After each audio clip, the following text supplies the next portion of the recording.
Tashi Delek y bienvenidos a Tíbet esta semana. Este es Raimundo Saldívar con otra edición de las noticias semanales sobre el Tíbet, su santidad el Dalai Lama y la administración central tibetana.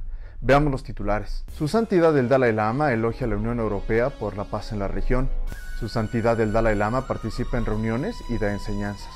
Kalmukia dedica los tradicionales juegos nacionales a su santidad el Dalai Lama. Salen a la luz noticias de la muerte de un tibetano a causa de las torturas chinas. El Día Mundial de la Libertad de Prensa recuerda a Kunchuk Jinpa y a los periodistas tibetanos. Estados Unidos elimina el lenguaje eufemístico sobre las relaciones entre el Tíbet y China. Los senadores Rubio y Leahy aplauden el cambio. El Sikhion insta una resolución colectiva para hacer frente a la oleada de COVID-19 en la India y extiende el aislamiento de los asentamientos tibetanos. El comunicado de los ministros de Relaciones Exteriores del G7 sobre China incluye al Tíbet. Los japoneses se unen al Festival del Tíbet en Japón durante las vacaciones de la Semana Dorada. El Tíbet es un país ocupado. Los tibetanos no son una minoría étnica, dice el Tíbet Brief 2020 de Michael Van Wall. La Asociación Tibetana Canadiense de Ontario rinde homenaje al sitio. Admirando el espíritu de la Unión Europea, su santidad el Dalai Lama atribuyó a la Unión por la Paz en Europa. El martes de esta semana, durante una entrevista con el youtuber checo Karel para los diálogos europeos Václav Havel 2021, se le preguntó a su santidad el Dalai Lama sobre su punto de vista sobre la importancia de la Unión Europea, sobre las lecciones que su santidad ha aprendido al pasar por dificultades en la vida y sobre su reencarnación. Now, because European Union developed, since then, no longer any killing among the members of European Union. Now, the spirit of European Union and should spread to Africa, Latin America, and Arab countries, some kind of union. That's the best way guarantee for peace. Su santidad el Dalai Lama tuvo una serie de reuniones virtuales y enseñanzas a principios de este mes. En una reunión sobre la investigación científica de la meditación realizada por neurocientíficos rusos el miércoles de la semana pasada, su santidad el Dalai Lama dijo que debemos realizar más investigaciones y estudiar más casos de Tugdam. Los científicos rusos lanzaron un proyecto de investigación sobre Tugdam, el fenómeno que a veces ocurre cuando un meditador experto muere y su conciencia sutil permanece en el cuerpo incluso después de la muerte clínica. Han establecido laboratorios de investigación en los asentamientos tibetanos en el sur de la India y han examinado a 104 monjes en medicación. El lunes de la semana pasada, su santidad el Dalai Lama dio una enseñanza sobre el Sutra del Corazón durante una oración masiva por la paz mundial organizada en Taiwán por practicantes budistas chinos y taiwaneses. Los Juegos Nacionales Tradicionales de Kalmukia, celebrados a principios de este mes, se dedicaron al Año Internacional de Gratitud a su santidad el Dalai Lama y el 25 aniversario de la fundación del Monasterio Budista Central Gaden Shedu Chukurling. Se llevó a cabo en la aldea de Yarninsky, distrito de Cheronivsky, República de Kalmukia, en la Federación de Rusia.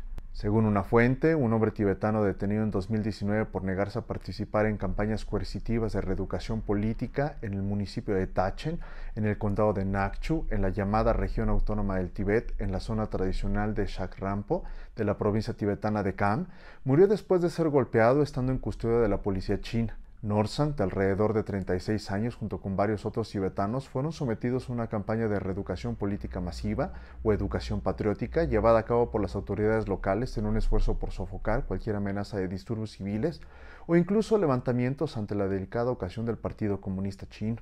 Debido a la gran restricción de China a las comunicaciones en línea, la muerte de Norsang había permanecido desconocida para el mundo fuera del Tíbet hasta ahora. En el Día Mundial de la Libertad de Prensa se recordó a Kunchuk Jinpa, quien fue torturado hasta la muerte bajo custodia por las autoridades chinas por compartir información sobre el Tíbet, así como a periodistas civiles tibetanos encarcelados por las autoridades chinas, incluidos Gopi Tsang Kunchuk Tsepel, Tsomo Dawa y Lobsang Yamyang. La oficina del Tíbet en Ginebra expresó su profunda preocupación por las graves violaciones de la libertad de prensa por parte de China, incluida la persecución de periodistas civiles y asistentes de medios. Hicieron un llamado a la ONU, especialmente al Alto Comisionado de las Naciones Unidas para los Derechos Humanos, así como a los relatores especiales, incluidos los de libertad de expresión, y a la comunidad internacional para monitorear, informar y pedir a China que garantice y salvaguarde la libertad de prensa. El informe anual sobre los derechos humanos del Departamento de Estado de los Estados Unidos sobre el Tíbet ya no reconoce al Tíbet como parte de la República Popular China.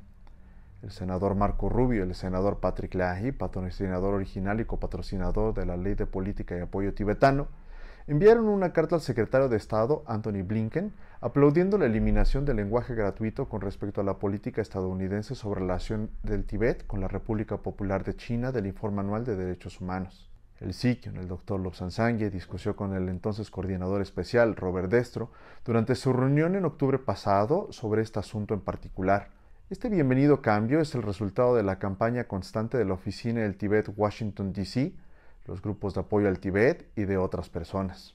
El Sikion, el Dr. Lobsang Sangye, ha pedido un aislamiento completo en los asentamientos tibetanos en toda la India del 10 al 16 de mayo debido a la preocupante tasa de aumento de las infecciones por COVID-19 en la India.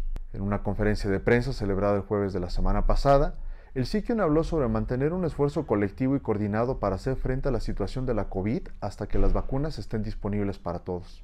También anunció un presupuesto adicional de 10 millones de rupias asignados y dispensados para la gestión y el alivio de la COVID-19 en los asentamientos en toda la India, además de los 60 millones ya gastados por la Administración Central Tibetana. Los ministros de Relaciones Exteriores del G7 condenaron los abusos de los derechos humanos de China en el Tíbet en un comunicado de 12.400 palabras sobre China. La primera cumbre del G7 en persona organizada por el Reino Unido en más de 2 años, celebrada entre el 3 y el 5 de mayo de 2021 en Londres, destacó algunos problemas geopolíticos críticos relacionados con China y Rusia y otros desafíos globales, incluida la pandemia de la COVID-19 y el cambio climático, entre otros. Esta diplomacia en persona se consideró un paso fundamental para consolidar el enfoque de las principales democracias del mundo, para abordar los desafíos mundiales y crear un mundo mejor.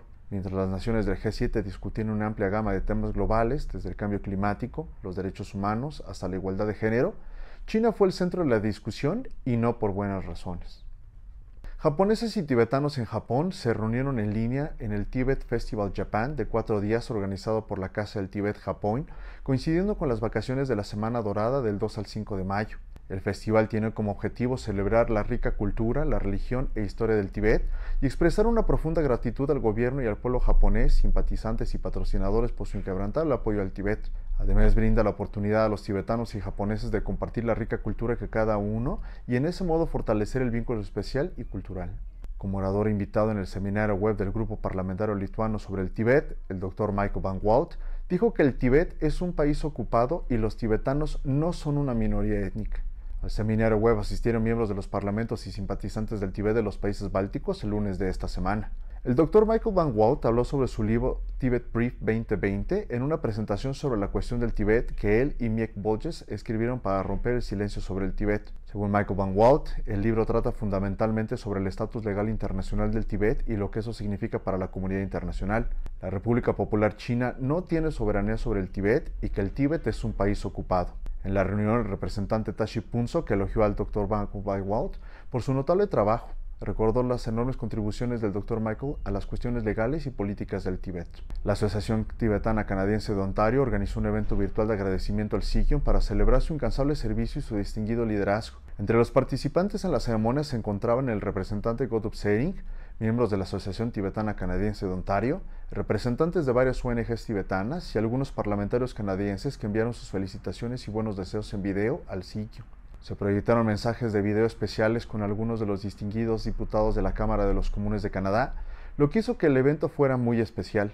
El presidente de la Administración Central Tibetana, el Dr. Lobsang Sangye, mencionó que todos sus servicios y contribuciones fueron impulsados únicamente por su sueño largamente acariciado de cumplir los deseos y las aspiraciones de su santidad el Dalai Lama por el pueblo tibetano y la cuestión del Tíbet. Es todo por hoy. Nos vemos la próxima vez. Que tengan una excelente semana.